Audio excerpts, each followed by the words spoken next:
Hello and welcome back to another Travel Snacks Q&A, and welcome to our newest edition, this beautiful, wonderful microphone. I love when I watch videos that have somebody talking or whatever and their microphone is super crispy and clear. I wanted one. I wanted to do it, especially since I'm going to be doing more of these Q&As, more commentary, more interviews, more things like that, especially about the nomadic lifestyle and just living all the best of your life.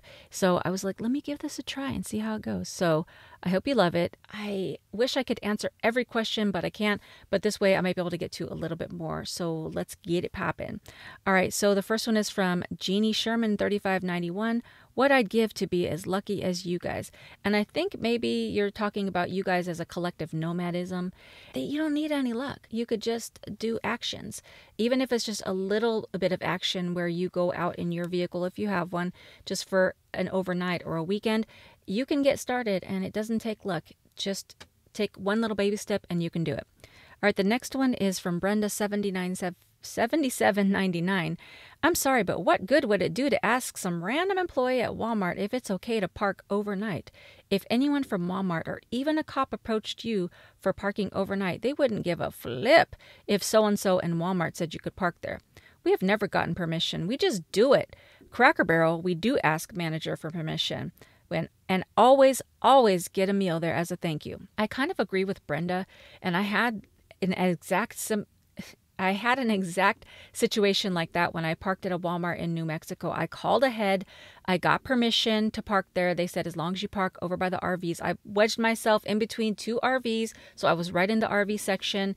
And at 1 o'clock in the morning, security told me I needed to leave. And I said, well, what about all these other RVs? And he said, RVs can stay, cars and vans cannot. And I said, well, I called and got permission. And he said, well, who did you get permission from? And I said, I don't remember their name, but I called Walmart and they said it was okay. And he's like, too bad, you got to go. And a lot of the times the security company is not even associated with Walmart. They're associated with that parking lot, or they have a contract with the shopping center.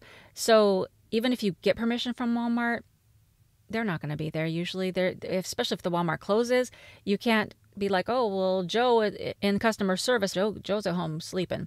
Now, in terms of Cracker Barrel, it's funny that on the flip side, you would ask for permission because most Cracker Barrels do allow it, especially if they have signs that say RV parking.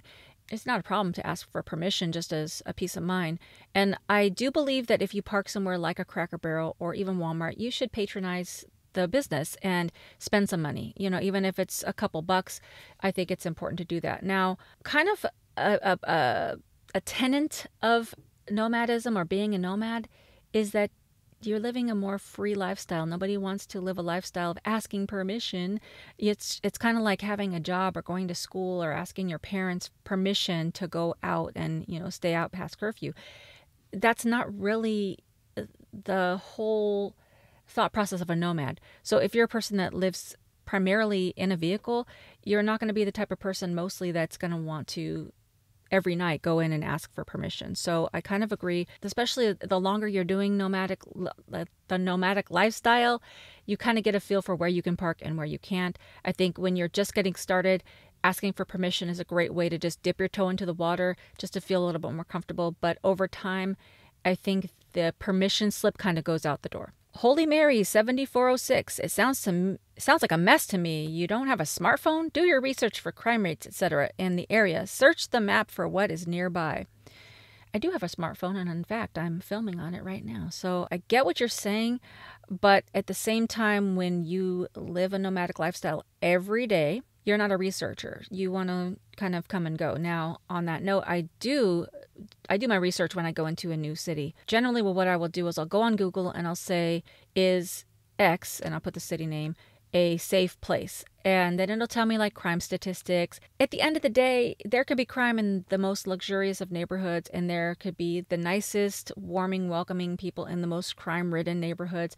Now, of course, you want to be smart and, kind of streetwise about where you park. Be cautious. Look around. If you see a lot of trash, a lot of people walking around, a lot of people looking crazy, you probably don't want to park there. But if you get a good sense and you're somewhere and you want to park there, do it also. And then what I'll usually do before I go into that town is I'll type in what are the best neighborhoods in X city. And it'll give you a list. Lots of people are bloggers and they give you all kinds of tips, and like even especially people that live in that city, they'll be like, oh, don't go on this side of town or don't go on that side. Here in Hollister 4708, could you park at hospitals? Yes, indeed. And I have parked at hospitals several times. But my rule of thumb is if I'm going to park at a hospital, if I roll up, I need to make sure that there's an abundance of spots available for people that do need to be at that hospital. And the only other side note that I want to make about that is that hospitals are for emergencies, so you might hear ambulances coming in at night with their sirens on, and people are coming and going. In my experience, the hospitals that I've parked at, even though they had security roaming around, nobody bothered me. It was super quiet, and I didn't have any problems. So I do recommend hospitals kind of as more of a last resort, but I think they're a good option. All right, Tara B 5421, different subject. Are your plants real and surviving off of ceiling lights? If so, love, love, love. If not, still cute. Well, I would love to say that I had invented some sort of hydroponic greenhouse light situation in the ceiling of my van. I don't know if that's even a real thing that's taking care of my plants, but I haven't, and these are not real plants. I did try having a real plant once. I bought an aloe vera plant, and shortly after there was a winter freeze and it froze the aloe vera solid, and then once it thawed out, it died. So I was like, this is not a battle that I want to go through with these, like having real plants. Even though I love plants, I was just like, I'm just going to get flake plants. Is that a thing? Fake plants. And I really love the look of like greenery and plants and stuff. I wish I actually had more in here. It does the job, and it makes me feel like I'm kind of, you know, in like a little mini apartment. Cynthia Story 8541. Are there rules that you can't park at the church you were visiting, or any church's lot? So when I was in Columbia, South Carolina, I wanted to go to a church there, and I did, but I didn't even really think about parking there. This particular church, the pastor is kind of a famous gospel artist, so I wouldn't really even think to ask to park there. And then in terms of just regular church parking lots, I guess that is a regular church, but you know what I'm saying.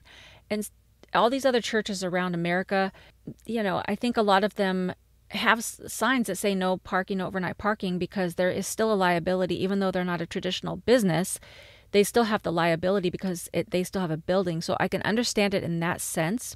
Personally, my opinion, you can disagree with me and that's okay. My opinion is that churches should be... What happened to Snoopy? Snoopy fell down and just take a nap. Churches should be more of a beacon of hope and more welcoming. I believe churches should be open more, and I do understand the way the world is. Lots of trouble and problems. I don't own a church, so I can only speak from being on the other side. So I do offer a lot of grace in this area. But at the same time, the church is a place for hope, a place for refuge. I believe churches should, at the very, very bare minimum, open up their parking lot for people to park there. Now, there's got to be some kind of program to where if people park there and they do weird things like loud music, generators, camping and littering and smoking and stuff like that, I think there's got to be a way to police that in a sense. And then in terms of liability, that seems pretty simple to me, is just have people sign a waiver, whether it's on a website, like a standard for all churches, or just on that church's website. I don't know the whole solution. Maybe in the future that will be the case. But as of now, a lot of churches do not offer free parking. Lisa Bennett 2490. Why did you open the door? He could have pushed you back inside. Never do that again. So in this particular video, I parked at a hotel parking lot, and before I even fell asleep, security in a plain car, but in a security uniform, knocked on my van many times until I answered. That's the only time in hundreds of hotel parking lot stays that I got a knock. But first of all, I didn't open the door. So rest assured that I didn't open my door. I did roll down my window. I rolled it down halfway just to hear what he had to say. There were many other cars around. I didn't feel unsafe. I felt just that I needed to hear what he had to say. I already knew what he was going to say. He was asking if I had a room there at the hotel, and I knew I didn't, so I knew he was going to ask me to leave. So basically, it was just a courtesy just to be like, okay, I'm leaving, I get it, blah, blah, blah. And I have had many other comments saying, don't even roll down the window. Listen, I do this full time. I understand danger and fear and all these things, but for the most part, you get a sense, and I'm not saying that I'm immune to danger, but you get a sense whether you can open the window or not. And I was respectful to him as he was respectful to me. I've seen many comments that are like, he was just being nice to you and you were rude. I wasn't rude. I just said, hey, I'm leaving. I don't know how people can consider that rude, but to each their own. Robert Thornton 5203, just saw your video today, 3/26/23. Do you still recommend this device? And this video is about the Zero Breeze Mark II, which is a air conditioner, a portable air conditioner. Yes, I still recommend it. If you live in a vehicle and you can't get a traditional air conditioner in your, say, van because you don't have enough power, or you don't have anywhere to put it, you don't want to bust out a window to have a window unit, then I still stand by the Zero Breeze Mark II because it will give you a little bit of a relief. I've been in this van in the summer and it's terrible. And for me, I just needed a little bit of comfort. And the Zero Breeze, I want to say it a million times, is not going to cool down your van. It's going to cool your person. It's just like if you open the freezer door and stand in front of it, it's going to cool that part of you that you have the little nozzle pointing at. So if you're just miserable and you need some relief, I recommend it. It is very expensive. So you have to weigh the pros and the cons with that. The heat in my van is so bad in the summer that I don't even want to be in here. And so I've made a personal decision to not be in my van in the summertime because I just hate being hot. And the Zero Breeze, although it does provide relief, it's still not enough for me to feel comfortable to just live in the van, because I would pretty much have to just be sitting in one spot. And I understand there's other things you can do. You can go into a higher elevation, in the mountains, wherever. I get it. I just personally am not the kind of person that wants to do that. So if you want to stay in a regular spot and you just need a little bit more relief, especially if you're in an area that's in the 80s and just barely 90 degrees, and you open your van doors and stuff like that, then I think, yes, the Zero Breeze Mark II will be good for you. But if you're expecting it to be like a full-on air conditioner like you have in a house, I would pass, because it's not going to work. And on another little quick side note, you have to have a pretty big battery, a pretty big power situation, because it's not going to last all day. You're going to get a few hours out of it, and then you're going to have to be like managing all your other things in the van. So take those things into consideration before you buy it. Runaway Renee 1969. I am a subscriber for a while now. Thank you, thank you, thank you. I love your center, including the car travel when you started. I'm curious, what year and model is your van, and how do you power your microwave and refrigerator? Thank you in advance. The make and model of my van is a 2003 Chevy Express. It's the Explorer model. I don't really know what that means. The way that I power my microwave and refrigerator is that I have 3 100-watt solar panels on my roof with a charge controller that goes into my 200 amp hour lithium battery. This might seem super foreign, or might be like, what did you just say? I have some videos back from 2020 where I showed how my dad and I wired the van, all the electrical. So I would recommend just going and watching that so it makes more sense. Scott PG3UT, can you stand up inside that van? Yes, I can. And the reason I can stand up is because when I bought this van, it was considered a high top kind of model, or mid top, but for me it was just a few inches too short. So my dad and I cut off the roof, built a frame, and raised it about 12 inches, and then re-added the ceiling. So I can stand in it now, but it was a 2-month process because we didn't know what we were doing. Obviously, if I did it now, we would know more how to do it, and it would take a lot less time. I have a bunch of videos on that as well, so go check those out. Poodle Lady 5686, how long have you been solo van living? I started out living in my car back in November 2019. I lived in my car until March 2020, when the pandemic forced me out of my car and forced me to be locked down. During that time, I bought this van, and my dad and I gutted it out and rebuilt it as a camper van. And so I started living in my van full time in December of 2020. User FF5WO9ZF4Q, some of these usernames. Do you think it would have been okay to park at the 24-hour Dennys? Okay, in that particular video, the reason I got off the road is I saw a Dennys. It was a 24-hour Dennys, and then behind it was the hotel. At first I thought about staying at the Dennys but I think they had signs. I can't remember. I think they had signs saying no overnight parking. So my go-to is hotels parking lots. So then I just bypassed the Dennys and went to the hotel, which is where I got the knock. I probably could have stayed at the 24-hour Dennys, but I think it's just always like a gut feeling. I don't like there's typically going to be signs, no overnight parking if you're parking at any business, but you just have to get a feel for it. I don't know how to tell somebody to get that feeling except for just to have the experience of doing it time after time. And on that particular night, I just didn't feel like I should stay at that Denny's. And then when I left the hotel, I was like a little bit like frazzled because I was like, oh, like all these knocks on my van, and I just wanted to find somewhere, and I just decided to bypass the Denny's. Katie Light 9544. But why would you eat food with horrible Enviro packaging?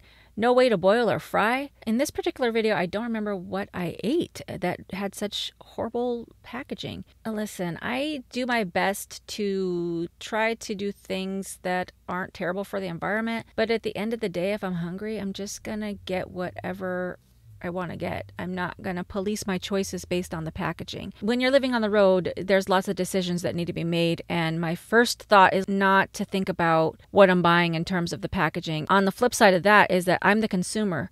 It's not up to me, in a sense, to be like, oh, I'm not going to buy this, and even though I want it, just because they have terrible packaging. It's up to the manufacturer to figure out better ways to serve it to the consumer so that it's not horrible for the environment.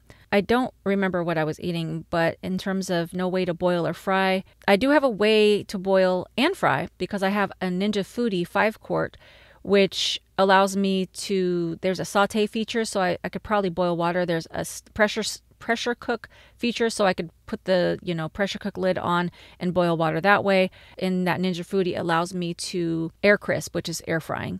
So yes, I do have a way to do all those things. Jillian 60, I've always wanted to install cameras outside my minivan. Does anyone have links for van cameras?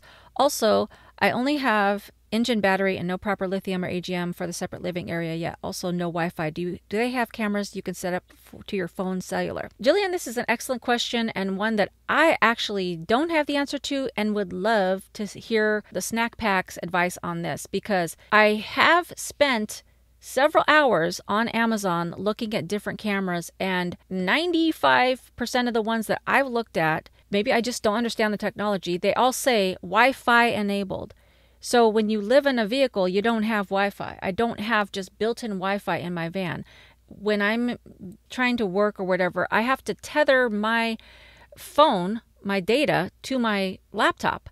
So that's how I am able to get a connection, but that's limited. You know, when you have a phone plan and you're tethering, there's a limit to that data that your phone plan allows you. So if you have to use that data for a camera that's running 24/7, I don't see how. I'm not as knowledgeable in this area, so if somebody knows if there's a better way, then let me know. I have seen a few cameras on Amazon that was like $200-ish, where it was based off of, I believe, like an SD card, where you can just, push that in there and then it records to the SD card. But that also needed to be wired in. I had a lot of comments saying, all you need is to get a camera, get a bunch of cameras around your van. How? Don't just say that. Like, give the specific information, the name, how they connect in the van. Give more specific information. If you're in the Snack Pack and you know something that I don't know, that I can't convey, put it in the comments so that share the wealth, share the love. Ray W5263, why not use Harvest Host so you know where you will be staying? Seems so haphazard to not know. Stay safe. I did have Harvest Host and Boondockers Welcome. I paid for those services. The kind of person that I am, the kind of nomad I am, I don't really plan ahead. I just kind of am more on a whim type person, to be a little bit more free. And every time that I would go to book something with Harvest Host or Boondockers Welcome, they were booked out a week in advance. For those that don't know, Harvest Host is a service that you pay like $80 or $100 a year, and you can park at wineries, breweries, farms, just different places like that. But they also want you to patronize those businesses. So if you're at a winery, they want you to go in and spend a suggested $20 each time. I didn't really find anything where I could just go there that night And even in the morning, sometimes I'm like, I don't know where I'm going to be at the end of the night, and I don't want to book it and then take it away from somebody else. And then the other thing is Harvest Hosts has kind of banned, if you don't have like a traditional RV, you can't even use their service. So people that are living in vehicles like cars and SUVs, you can't. And I think even some vans, you have to prove that you have toilet, sink, I forget what else, but you have to show proof that you are self-contained, which I do understand, but it does push many people away from getting this service. Maybe in the future I would get it just for some of the cool places that I could stay, but it felt a little bit more stressful for me. I don't want to say stressful as like dramatic. I just meant like more things to think about, to try to like book something and, you know, arrive at a certain time. And a lot of times I like to arrive somewhere at like 9:30 or 10 at night. And I felt kind of bad, like, especially if it was somebody's driveway, I would just be like, I don't want to bother people. So for me, I just didn't love it. Robin Shore 7942, should I invest in some good earplugs, or is that not a safe idea? I wouldn't spend a bunch of money on earplugs. I bought the Max like 50 pack. Earplugs had a good NRR rating, which is like the noise reduction rating. And I took that when I was traveling, you know, overseas and stuff, because sometimes you'll stay at a hotel and it's noisy. I also have AirPods, which are pretty expensive, but I use those for music as well, or listening to podcasts when I take walks and stuff like that. And they have noise cancellation. So for me, that works really well. But personally, when I go to sleep, I do not like to have earplugs or AirPods or earbuds or any kind of budness in my ears, because I like to be conscious of my surroundings. Conscious is not the right word because you're unconscious when you sleep, but you know what I'm saying. I like to be aware of what's happening around my van. So if I have something that's blocking out the sound, it's good for being able to sleep, but it's not good if I can't hear somebody like on their little footsteps walking around my van. So you have to take that with your comfort of safety. For me, I don't like to wear that when I sleep. All right, and last question from Evelyn Pilato 6732. Have you tried overnight rest at those big gas stations such as Love's, Petro, TA, Pilot, etc.? They are 24 hours, safe and quiet. Take care now. I am not the authority in this area by any means, because I've tried it twice and didn't have good results either time. And actually, I'm going to be making a video, I think 2 videos from now, where I do try to park at a truck stop, rest stop, travel area, and also didn't work out for me. So stay tuned for that. The first time I tried to stay at a truck stop, I did ask permission, and the attendant said no because it's packed tonight. And I don't know if it was just for that night or if they were just, I don't really know. But since it was the first time I was trying to stay at a truck stop, I did want to ask permission, and by them saying no, I just was like, whatever, I guess I'm just not going to stay here. And then the second time I went to a different truck stop, they had posted signs that it was 30-minute parking only and that they will tow you if you park there. So I haven't had good results there, but I know many van dwellers, vehicle dwellers, nomads that have parked at truck stops and have had great results. So even though my experience hasn't been positive, don't take that as that you can't park there, because I think there's many truck stops that will allow people to park there. And I think it's even probably a really good option, except for the loud truck noise. But other than that, I think if you like to be around other people, then I think it's a really good option. So I'll continue to be making a lot of parking videos and a lot of other of these Q&As. So keep the questions coming. If there's something that you want to know or ask, make sure that you drop it in the comments of any of my videos. And I'm also going to be making a lot more YouTube shorts where I just answer a question in 1 minute and I can get those out really quickly. Go ahead and ask away and I'll see what I can do. So in the meantime, I hope you have a great, blessed day. If somebody hasn't told you, you are valuable. I love you. You are loved, and have a great one. Until the next time. Bye for now. Snack time. Snack time.